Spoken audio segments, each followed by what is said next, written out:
It's 2 a.m. You have to be up in 5 hours. And your brain, your wonderful, overachieving brain, has decided that right now is the ideal time to remind you of that thing you said in 2014. And the email you forgot to send. And everything that could go wrong next Tuesday. Nothing is chasing you. You are completely safe. But your body? Your body is in full emergency mode. Stress hormones surging, heart rate climbing, every system bracing for a disaster that exists only in your thoughts. That gap between what's real and what your nervous system believes is costing you more than sleep. If you've ever felt exhausted without a reason, caught every cold going around, or noticed your stomach twist when stress hits, that's not a coincidence. That's biology. Today we're going to walk through exactly what happens inside your body when worry becomes a constant companion. From your brain, to your heart, to your gut, to your skin. We're covering it all, with real science, in plain language. And here at Luminous Health, we always end with what you can actually do about it. So stay with me. Let's start at the source, your brain. Deep inside, it sits a tiny, almond-shaped structure called the amygdala. Think of it as your brain's smoke detector. Its entire job is to scan for threats and sound the alarm. When you worry, even about something imaginary, even about something years away, your amygdala fires. It can't tell the difference between a real emergency and a thought you're spinning on repeat at midnight. The moment it fires, your brain sends a signal to your adrenal glands, which sit right on top of your kidneys, and they flood your body with cortisol, the stress hormone. This triggers what's called the fight or flight response. Your body is now preparing for battle. Every system shifts to survival mode. That is brilliant if you're actually running from danger. But when the threat is your inbox, or a worry about something that hasn't happened yet, that survival response has nowhere to go, and it just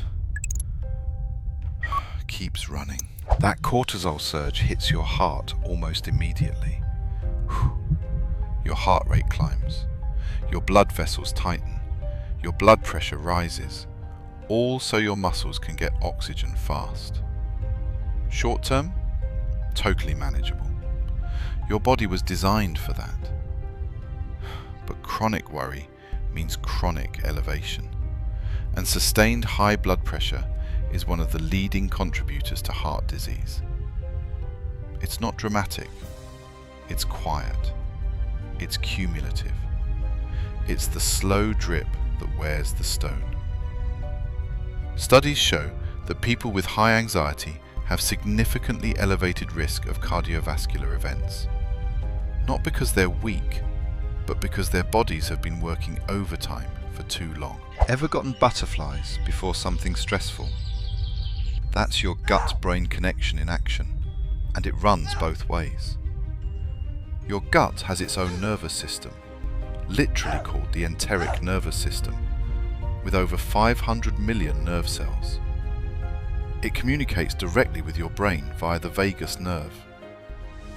When stress hits, digestion slows down or goes haywire.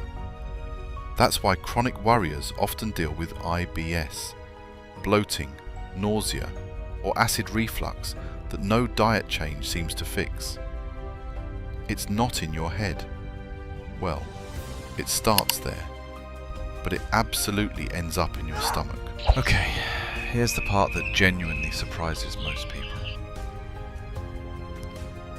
Chronic worry can shrink your brain.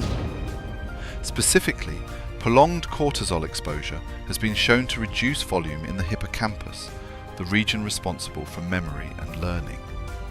The very worry that your brain generates to protect you can, over time, impair the brain's ability to regulate stress and form new memories. Your brain is literally being reshaped by what you repeatedly think. That's not meant to scare you.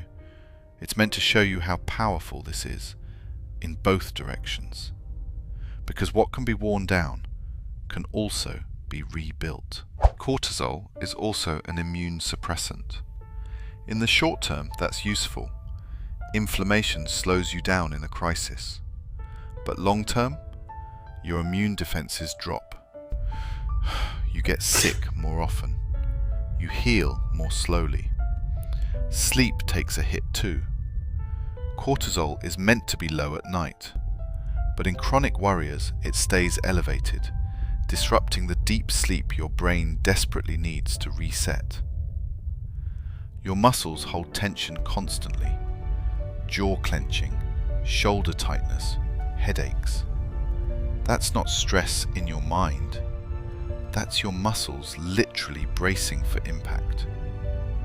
And your skin? Cortisol increases oil production and triggers inflammation, worsening acne, eczema, and psoriasis. Your skin is essentially a stress diary, written in real time. Here's what I want you to hear clearly. None of this is permanent.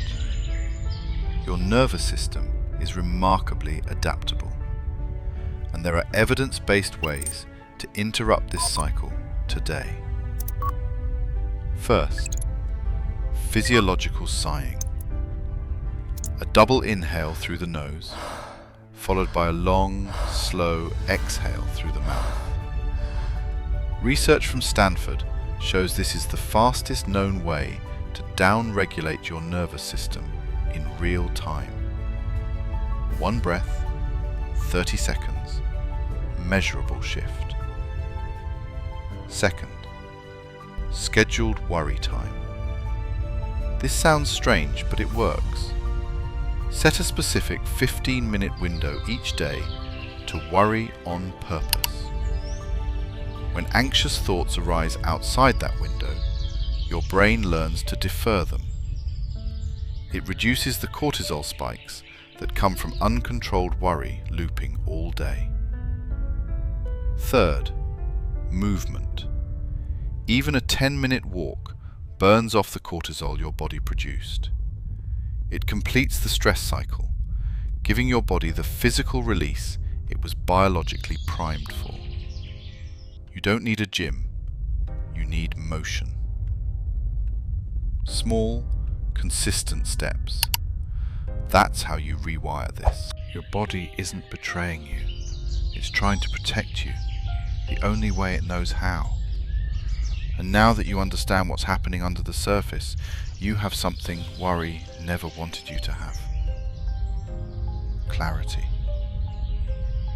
If this helped you see yourself a little differently today, hit that like button. It genuinely helps more people find this content. And drop a comment below.